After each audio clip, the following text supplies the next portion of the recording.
Welcome to Mission Evolution Radio Show with Gwilda Wiyaka, bringing together today's leading experts to uncover ever-deepening spiritual truths and the latest scientific developments in support of the evolution of humankind. For more information on Mission Evolution Radio with Gwilda Wiyaka, visit www.missionevolution.org. And now, here's the host of Mission Evolution, Miss Gwilda Wiyaka. Historically, evolution has been a gradual process. Now we find ourselves on the fast track. What's causing the accelerated evolution now available to us, and how can we take advantage of it? Mission Evolution Radio TV show is coming to you around the world on the X Zone Broadcast Network, xzbn.net. With us this hour to explore the accelerated evolution of humankind is an old friend of Mission Evolution, Dr. Dawson Church. Dawson is a best-selling science writer and author of 3 award-winning books. The Genie in Your Genes broke new ground by showing that gene expression is influenced by emotions. Mind to Matter is based on hundreds of studies showing that our brains play a key role in constructing the reality around us. In Bliss Brain, Dr. Church demonstrates that we cultivate peak states in our brains. Our brains will rapidly rewire themselves for happiness. He's the founder of the Veteran Stress Solution, which has offered free PTSD treatment for over 22,000 veterans. His website, dawsonchurch.com. Dawson, thanks so much for coming on the show again. It's always a delight to be here. Thank you, Gwilda. All right. So, Dawson, what's your background, educational-wise? Well, I originally studied communications at Baylor University and really enjoyed the whole idea of being able to be effective communicators with other people and the promise of mass media. And of course, we've seen that now proliferate with not just older technologies like radio and TV, but now with virtual technologies. It's amazing how much we're like, as Peter Russell said, the global brain, this interconnected whole. So that's always interested me. I was in book publishing for many, many years, publishing holistic books, holistic health books, wellness books, and then really got into energy therapies many, many years ago and really wanted to share the promise of all these amazing tools we now have. And then as I began to do research on those tools, I found that things like acupressure, energy medicine, meditation can change our bodies radically and quickly. So that's when I wrote The Genie in Your Genes and kicked off that whole new phase of measuring these changes. It's amazing, isn't it, what's available now? I mean, I think back to when I was in college. It's like what we're experiencing now was science fiction back then. So how'd you become interested in human evolution? Well, Charles Darwin in his books was focused on the progression of species by natural selection. And of course, when we learned about genes, we realized that species also change by means of gene mutation. And that process is very, very slow. Darwin wrote in one of his books that we'll never, in one human lifetime of maybe 100 years, we would never witness the progress of evolution. And so even like there's one part of the evolutionary record called the Cambrian explosion, when there was an explosion of new life forms. That explosion took 12 million years. So It's not much of an explosion. It was an explosion. That was really rapid growth. And so even a newer theory called punctuated equilibrium talks about periods of 5,000 to 10,000 years to have a species change. What we're now showing through epigenetics is that species can change really, really quickly, and that even gene expression can change really quickly in just a few generations. And now the newest research, which I'm writing about for a new book coming out actually in about a year, is showing that we can literally change significant anatomical things in our nervous systems, in our brains, in our biology, actually within weeks. So the pace of change is really rapid right now, and our ability to actually produce health or disease in our bodies by our thoughts, by our beliefs, by energy, turns out to be extremely quick. Dawson, why do you think we're so accelerated right now? What's contributing to that?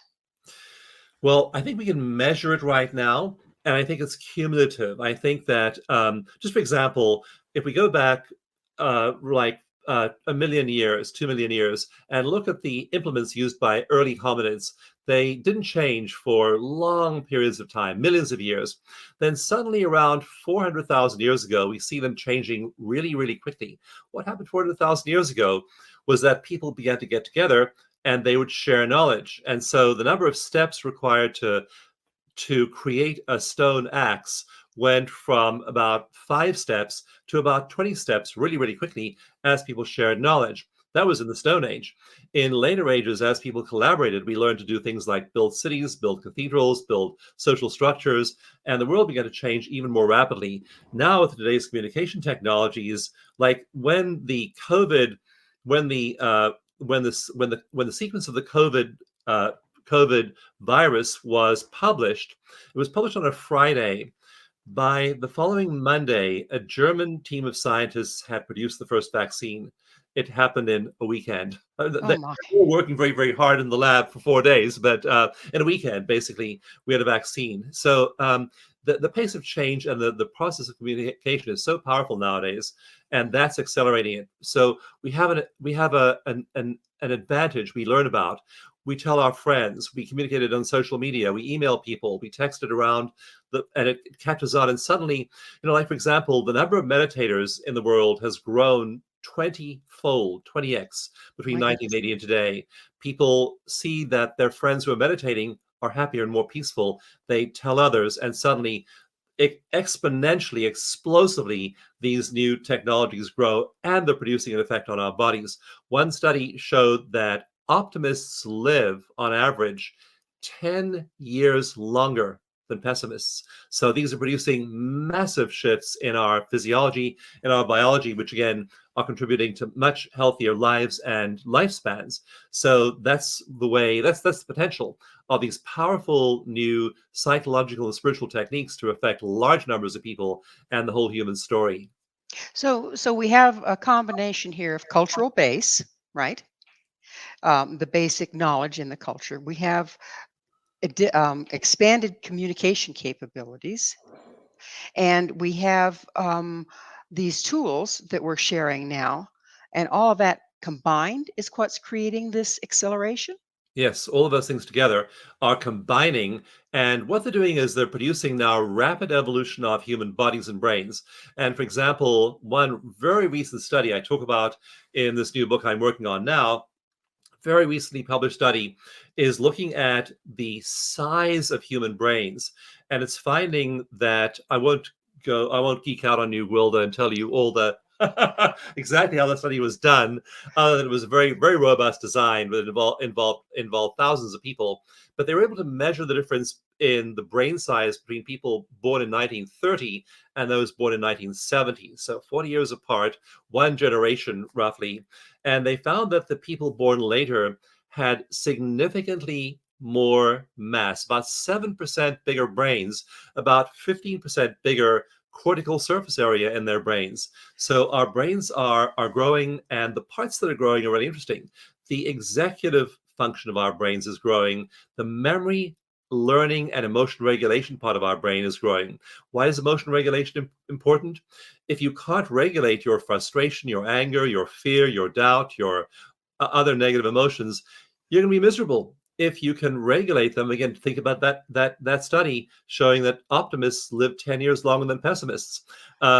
Optimists can regulate their emotions. They're hearing about wars and famines and strikes and political upheaval as much as pessimists are, and they have the ability to regulate those emotions.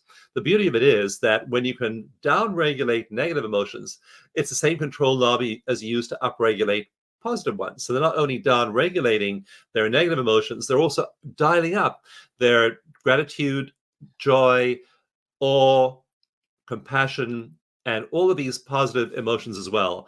And so that's what is able to shift. And it turns out human brains en masse are going through these shifts. It's not just a few brains, it's millions of people. And again, driven largely by stress reduction tools like meditation. So that's the promise that this has for all of us. And again, it's going to produce a very different future than we would have had we not been developing these capabilities. So is it again a combination of our what we're being exposed to versus what our ancestors were being exposed to. We're being exposed to so much more rapidly. It takes a lot different processing style to be able to just keep up with the internet or the tablets or the cell phones, right? So, do you think that's contributing? And it's what we point our attention to. Like we all have the same number of minutes every day, every hours of the day, days in the year as everyone else. And some people focus and point their attention to things that are negative, that are disturbing, that are emotionally troubling. And we say pay attention, and it's a really powerful two words. Like it's the most valuable currency we have. It's the most valuable money we have is our attention. We pay it to something, and if you're paying it to all of these negative inputs, then you are degrading your biological function. You're disturbing yourself emotionally, and that again is degrading your biological function. If you pay attention to, there's an ancient text called the Crest Jewel of Illumination, written in the Indus Valley of India almost 2,000 years ago. And the author Shankara said that there's the real and the unreal. The real is the eternal, the real is the unchanging. And if we pay attention to that, then it affects our lives. And he wasn't saying pay attention to it 24/7, but he said meditate in the day, read some inspirational material every day, pay attention to the real part of the day. So now you're redirecting your attention away from all the chaos in the world to this positive thing, maybe just 1 hour a day, but that 1 hour a day of paying attention to positivity, kindness, all of the wonderful things going on in the world I'm sorry, is Dawson. We're powerful. going to have to take a commercial break. Dawson and I will return shortly, so don't go away. This is Mission Evolution, www.missionevolution.org. Human potential. Is the sky the limit? What a fabulous question. With us discussing potential evolution of humankind is Dr. Dawson Church. Dr. Church is the award-winning author of The Genie in Your Genes, Mind to Matter, and Bliss Brain. Dawson, there's the question for you. So, what's the new human potential movement? So, what I looked at in Bliss Brain was that very question: is there an upper limit? And what I was looking at was brain development in Tibetan monks, because these are people who have spent literally decades and done tens of thousands of hours of meditation, and we can see changes in their brains. Now, the way that the studies go is they compare the experience of people and the brain structure of people who have meditated, say, for 50,000 hours with ones who've done a mere 20,000 hours of meditation in their lives. And what they find is that there is, in terms of brain structure and brain evolution, there is no upper limit. Even at 60,000 hours of meditation, those brains keep changing. And the way they keep changing is really interesting. The mid prefrontal cortex, which is right behind our eyes over here, behind our foreheads, that part of the brain becomes less and less active. And that's the main part of the brain involved in suffering. When we suffer, like people with major depressive disorder, that is the part of the brain that's highly active. They're thinking about the self, they're thinking about their bad things of their past, problems that may happen in the future. So the mid-prefrontal cortex is really active in people with major depressive disorder. In those Tibetan monks, that just gets quieter and quieter and quieter. Suffering goes down. The amygdala, the brain's fire alarm, the brain, this crucial part of the stress response, that part of the brain shrinks and shrinks and shrinks in these highly developed monks. But it can shrink in you and me in just a few weeks of meditation practice. And the other part of the brain that's notable for shrinking in these monks is the nucleus accumbens, which is one of the centers involved in addiction and craving. So it's highly active in people craving fentanyl, people craving heroin, even chocolate. The nucleus accumbens is active. That just starts to shrink in these monks, and their brain changes keep on happening throughout their lives. They get happier and happier and happier. Even when they're getting old and their bodies are shutting down, they're still really happy people. So at least from the standpoint of neuroscience, there is no upper limit, Gwilda.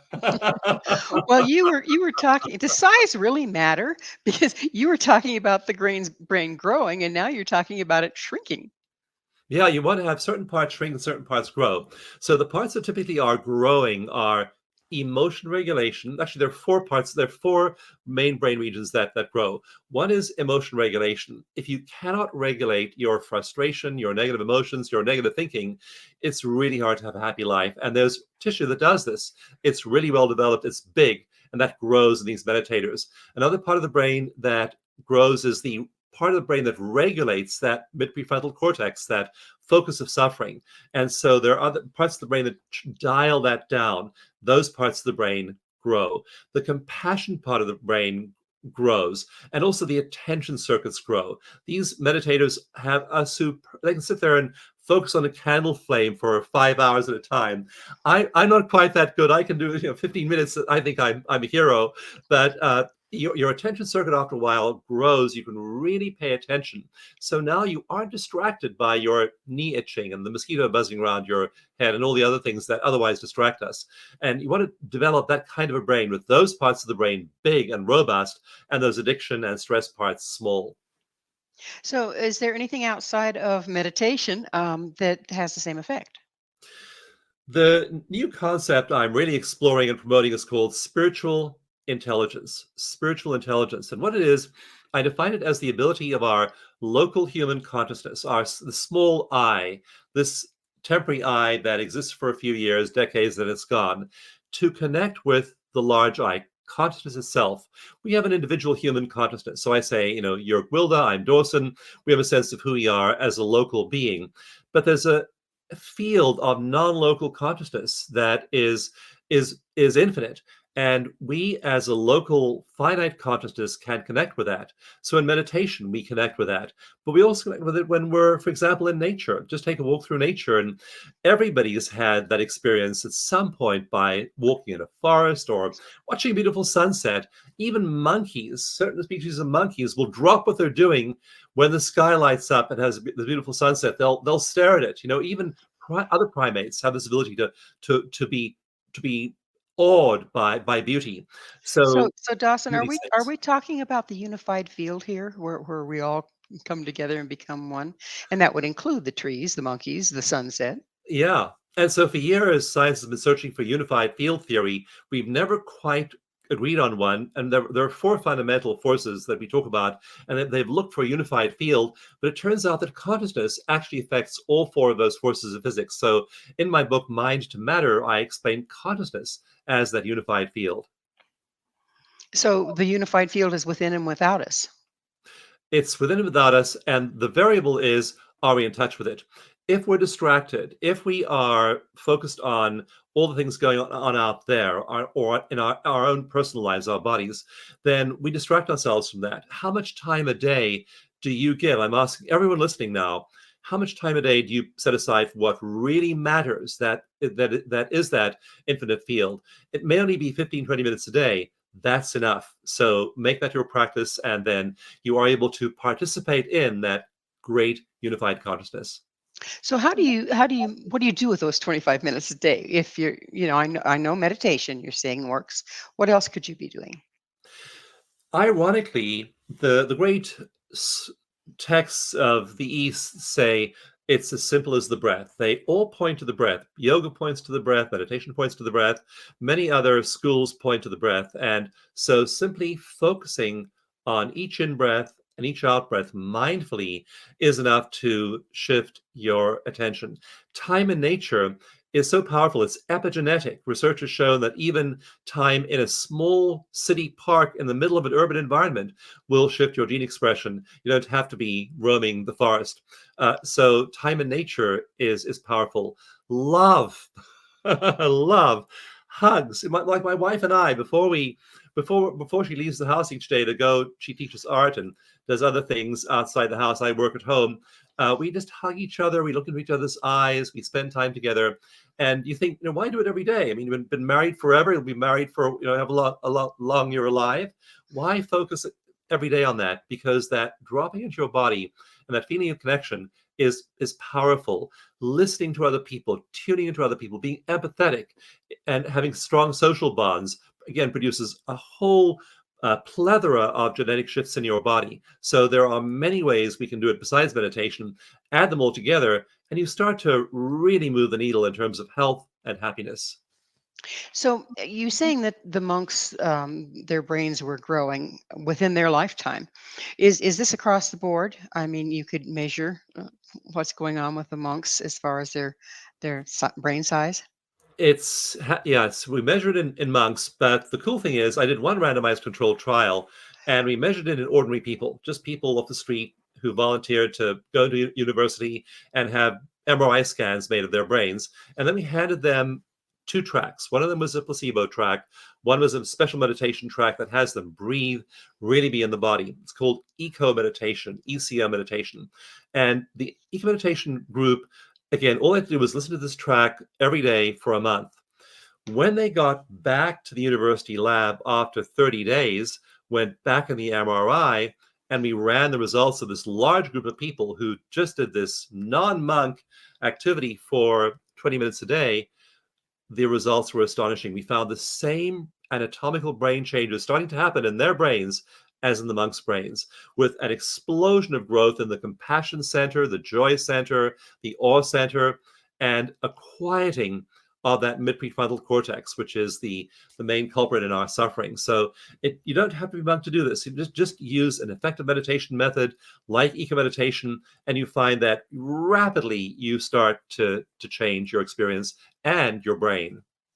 One thing I'm seeing in what you're saying is that all of these things seem to bring a person to the present moment rather than worrying about the future or dreading dredging up the past. Am I accurate in that? Absolutely. That mid prefrontal cortex is what constructs our sense of self. The self is very focused on the bad things that happened to me yesterday, the bad things that might happen to me tomorrow. It is anywhere except the present. All of these other activities bring you into the present and quiet that mid prefrontal cortex. So, yeah, anything that brings you to the here and now, mindful walking, mindful breathing, mindful hugging, mindful conversation, mindful media like the show. Well, All thank bring you. you there. We're just about out of time in this segment, but you were just saying mindful, mindful, mindful. I've heard a lot about mindful. What is mindful? You can do it's simply bringing your attention into the present and being there, showing up for whatever you're doing. If you're eating at every bite mindfully. When you're breathing mindfully. When you're in the space you're in that space, whatever it might be, and you have your full attention and you're there in the present moment. So it's being really experiential. Um, is mindful about what you're experiencing and where you're focusing? It is, and it's ironic it's called mindful because it's actually getting the mind out of the way. Your mind is not Yeah, working that's very what has hard me at all. confused. You can see Yes. a real shutdown of the parts of the brain that work the hardest when you're thinking. Gotcha. So if you're mindful, you don't have the brain going. That seems like uh, oxymoron or something, I right? know, it is. It's a paradox, but yeah, to be mindful is to be showing up in the present moment, and the thinking brain tends to go to sleep. So in flow states, and great athletes, and great scientists, and great artists, we see this, that the thinking brain is actually very, very quiet, and then they're functioning at their peak It's amazing how world works when you are at that space too. Everything just kind of flows together in a good way. in a good It way. is, it is that wonderful time. Dawson and I will be right back to continue our discussion. Please stay right there. This is Mission Evolution, www.missionevolution.org, and we're coming to you on the X Zone Broadcast Network, xzbn.net. Do we need to rethink meditation?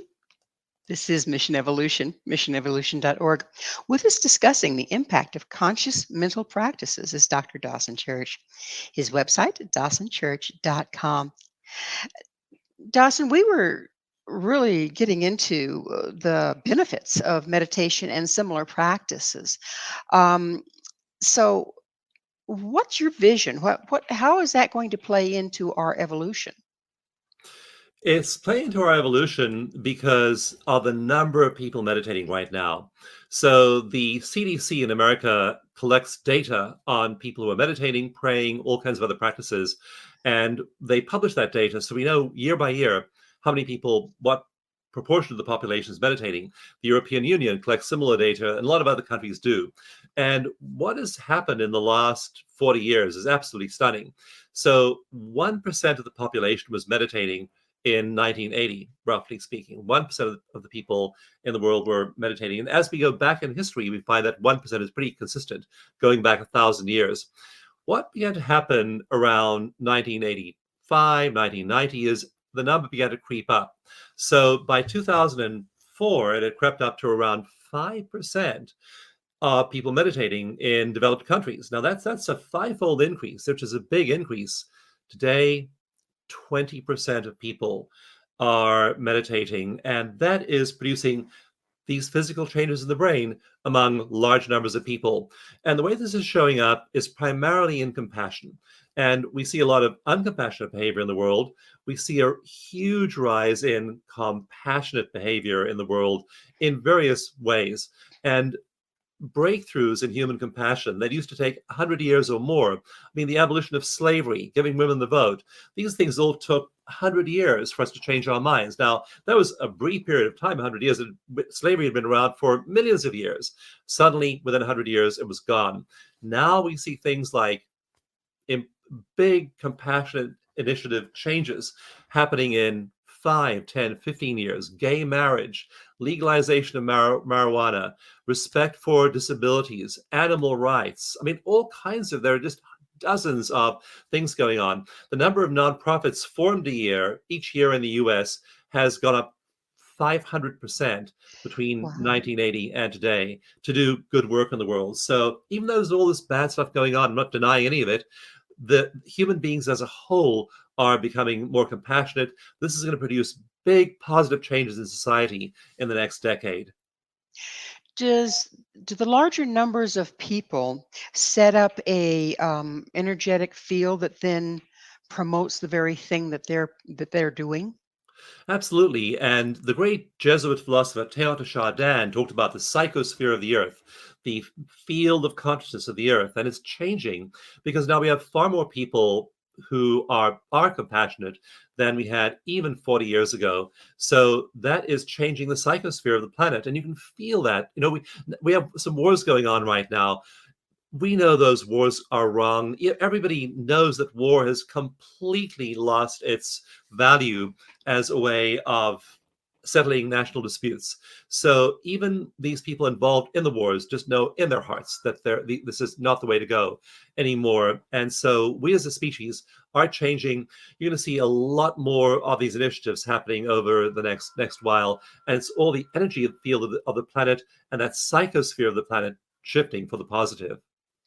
Is there something going on outside of the planet that's also affecting this? I know that, say, in the Mayan calendar, they would register what's going on the planet by the ages, but the ages are related to our relative positioning in the galaxy. Do you see any of that as having an impact? I wonder, like, for example, because we now know that there are billions of stars and billions of stars that might have life forms on them, and we don't know what those life forms are like. We haven't made large-scale contact with any of them yet, but they're all part of the same psychosphere, the psychosphere of the cosmos. And we know, for example, when we leave our small, limited self, our local consciousness, and we move into oneness with non-local consciousness, we know that we're part of this infinite field. And so are there these other beings out there that we might one day make contact with in consciousness? We have no way of knowing right now, but it just seems that it's possible, and at some point we might have conscious contact with them. We may have physical contact with them as well, and so we aren't alone in the universe. And you know, when you're in meditation and deep in that space of connection with that conscious universe, you feel love, you feel joy, you feel oneness. That's the main characteristic of that field, the sense of oneness. I am one with something larger than myself. And that is so nurturing. And we know that we're one with everything in that state, including whatever else there is out there. So, but the key, the price of admission is you have to be here now. Is that accurate? You have to be here now. And then that's where all of those mindfulness practices come in handy. And so we aren't there all the time. We aren't mindful always. There are all these distractions.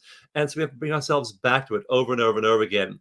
But the beauty, Gwilda, is that it gets easier in time. Like you decide to break a habit and you break it once, one day, and then you stray, but then you repeat it, and you repeat it over and over and over again. You're building new neurons in the brain. In Bliss Brain, I have a really amazing image of a scanning electron microscope showing two neurons that are chatting together, and they're kind of shaking together as they fire together. They get closer and closer, and they shake hands and wire together. And then you look at the timestamp at the bottom, and it tells you 12 seconds. Every 12 seconds, you're holding that positive thought. You're being mindful. You're inculcating this new habit. Every 12 seconds, you're building a new neural pathway. And so, bit by bit, you're replacing all of your suffering with the neural pathways of compassion, awe, gratitude, and joy. So it's just doing it over and over and over again till you wire those changes in your brain. Then you have a creative, joyful, and resilient brain. As we do this in mass, more of us and more of us, is it changing the frequency of the societies? Yeah, it shows up as large-scale social change in time. And initially, it's, Margaret Mead said, never think that a small group of committed people cannot change the world. It is the only thing that ever has. So we stay with that vision, and eventually the world does begin to change. I mean, who could have thought that about 20 people in Britain in 1790 could lead to the abolition of slavery? But just a handful of people did. Women's rights. Elizabeth Cady Stanton. We're coming up on the 200th anniversary of that women's rights movement. Small group of people meeting over tea in upstate New York, and they changed the world. So don't think that your little effort is inconsequential. It's part of a much larger social movement. And it's all the bad stuff that gets the headlines, but there's so much good stuff out there as well that is flying under the radar, that is evidence of these positive social shifts. There's one thing I've noticed, and I've read it and heard about it, is that when you have a person that spent a lot of time meditating and developing their ability to be present, when they are in the presence of other people, people are really drawn to them because there's an aura about them of peacefulness. Would you speak to that a little bit? So the peacefulness begins initially in our own inner experience. And as we chart people in these states, we find that they feel this profound sense of inner peace and absolutely ecstatic inner joy. These states, and when we measure them using an EEG, for example, we find that they can be hitting 7 times the level of those joyful brainwaves that the average person hits. So they're extraordinarily happy. When they're with other people, that intensifies the effect. They can get there more easily. Do it as a group. Research shows that group meditation produces faster brain change than individual meditation. So groups definitely are able to help us get there further. And what I really wonder is if energetic groups can do that too. Like I meditate sometimes, and I tune into all the people meditating in the world. Now, I'm not there in the room with them, but maybe there is a group effect just by being conscious of our global family all doing this. And so again, we're having massive personal change, massive brain change, massive group change, massive energy change, massive psychosphere change. And you can also recruit that on days you aren't feeling good. Maybe there are days when it's hard to get to that place of meditation.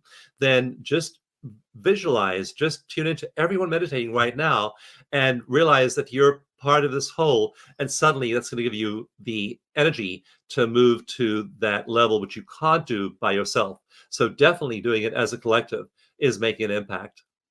So we talked about, and we're just about out of time in this segment, but we talked about how the personal brain, the neurons will move together and rewire.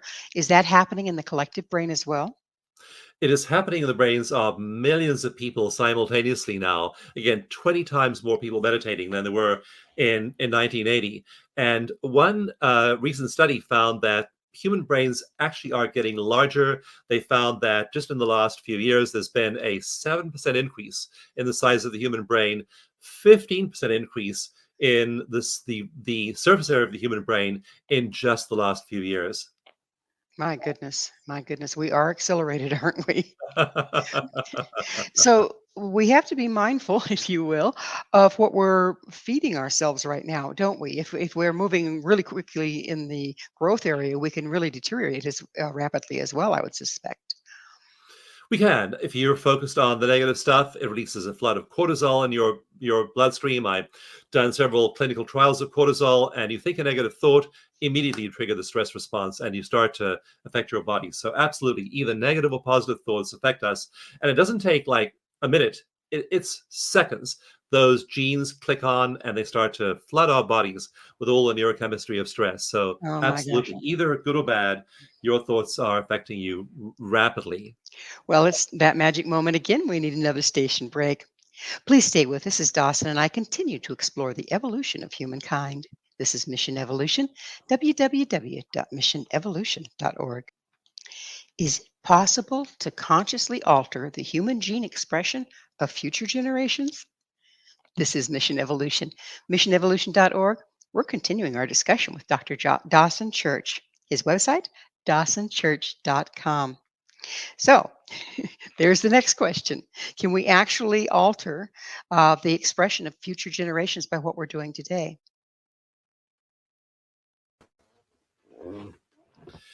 Yeah, so the future generation question is really interesting. What will happen with our children? And we are obviously, as we raise children, are having an enormous effect on their psyches and on the emotional space that we provide for them. And that's changed very rapidly in the last while. Like when I was a kid in the 1950s, things like child abuse, domestic violence weren't spoken of. In fact, it was regarded as shameful not to do those things, but to talk about them. It was called airing your dirty laundry in public. You didn't want to do that as a family. So children were raised in this very different environment then, and now that's changed enormously and vastly. So we're going to be providing our children with a much more positive environment than we saw even 50, 75 years ago, and that is affecting the future. And it's also going to affect large scale social trends as these children grow up and then are in government, politics, law, education, all these other fields, and they're going to be able to shift the needle even further. And so I think that the world again is on a very positive trajectory. Not that there aren't all these problems we have to solve. I mean, we have climate change, we have social injustice, we have income inequality, we have war, we have all of these issues. But when we have, again, I mentioned how the human brain is growing. When we have bigger brains, more capable brains, more creative brains, more resilient brains to apply to those problems, Gwilda, we're going to have a much better chance at solving them than if we bring caveman brain to the party. So Dawson, would you go through the would you go through the mechanics, please, of how we are altering the gene expression of the future? Yeah, so when we have a thought, we that thought triggers gene expression in our bodies. And for example, there's a gene that triggers the production of cortisol. If I have a negative thought, if I just think about a negative event in my life, then that triggers the production of cortisol. And we have people now who are thinking negative thoughts and really driving their cortisol high. So you want to, again, have this facility of emotion regulation to regulate those thoughts and not be producing that cortisol. That gene that produces cortisol is being turned on. When you meditate, when you become mindful, when you breathe, a totally different gene gets turned on. It shuts down cortisol production and it upregulates the production of our body's cell repair hormones. Now, suddenly, our bodies are repairing themselves, our cells are communicating effectively, all kinds of good things are happening, driven purely by thought. So, all of these effects work themselves out in terms of gene expression, and vast numbers of genes change. In one study, people doing EFT acupressure tapping for an hour with a therapist, 72 genes were changed. Genes to do with helping our bodies regulate throat cancer, esophageal cancer, breast cancer, and prostate cancer were all improved. Genes helping our bodies regenerate the cell lining, genes helping our bodies create good connections between our neurons in our memory centers of the brain. So all of these improvements happening all these genes changing just by consciousness alone. That's our big leverage point. So again, help me understand this. We used to think of genes, they're what you get, right? You get brown eyes, you get red hair, you get whatever. Okay. But what you're expressing to me is that they're there, all sorts of genes are there, but they have to either be turned on or turned off. So it's like if you want hot water, you turn on the hot faucet. You don't always have hot water just because it's available. Is that how genes actually work? Yeah, so about maybe 15% of our genes or thereabouts are fixed, and those are things like height and eye color.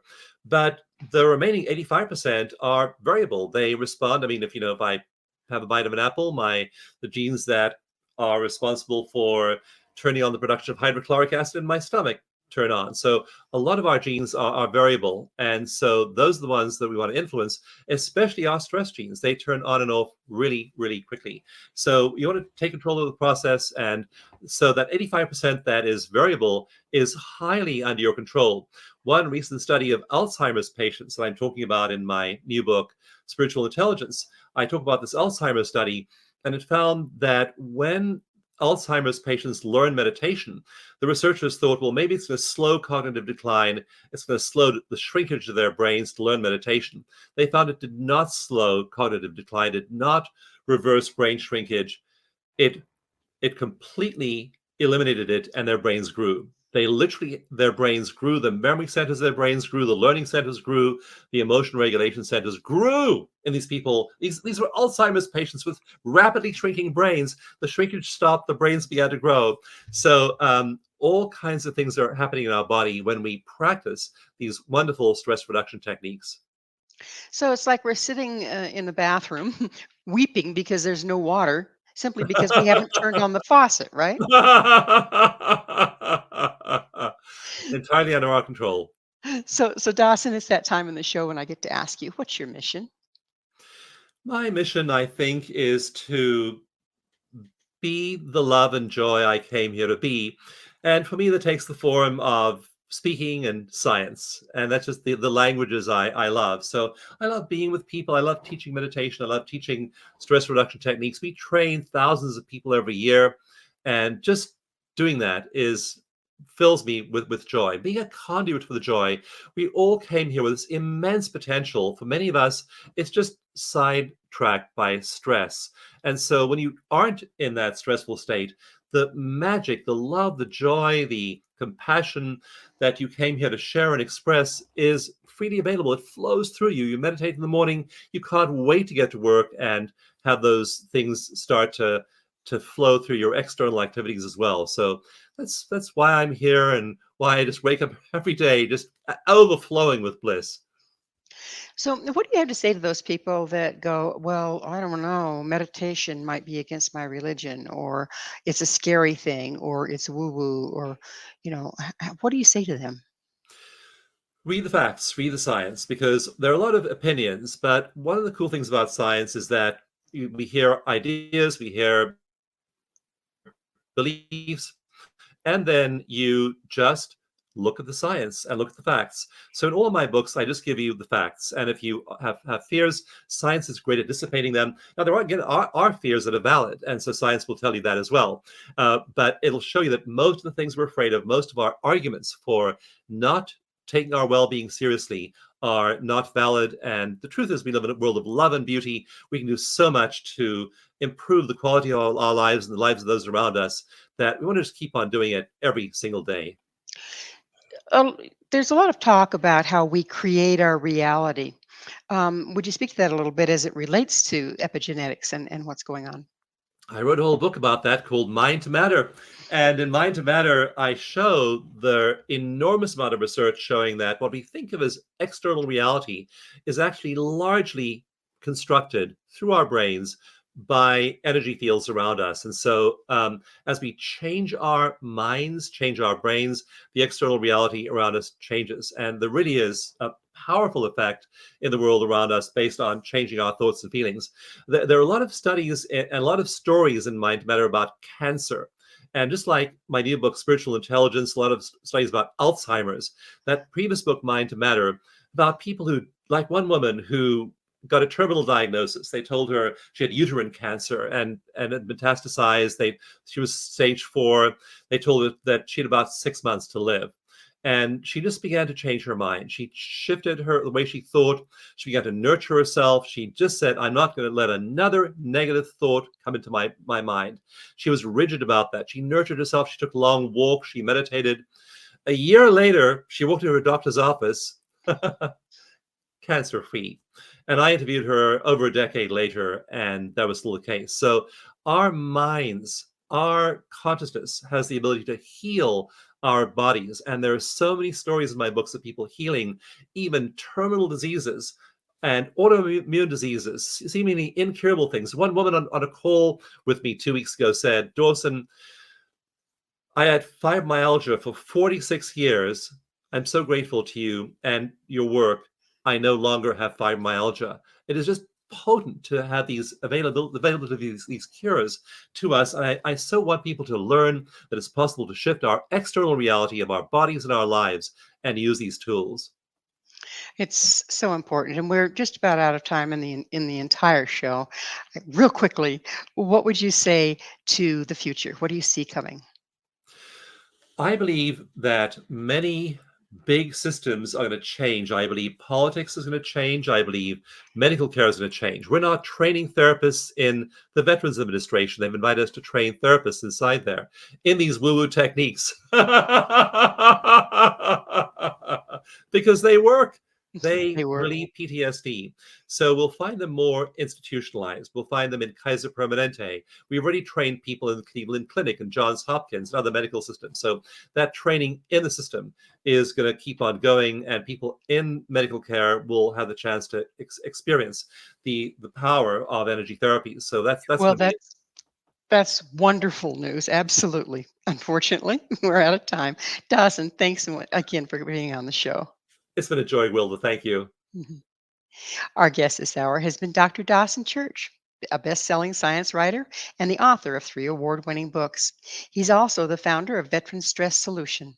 To find out more about Dawson, where you can find his books and all he has to offer, visit his website at dawsonchurch.com. This has been Mission Evolution with Gwilda Wiyaka. To enjoy more our past archives or to find more information, visit us at www.missionevolution.org. But please join us here next time. This mission is going to continue, bringing information, resources, and support to an evolving world.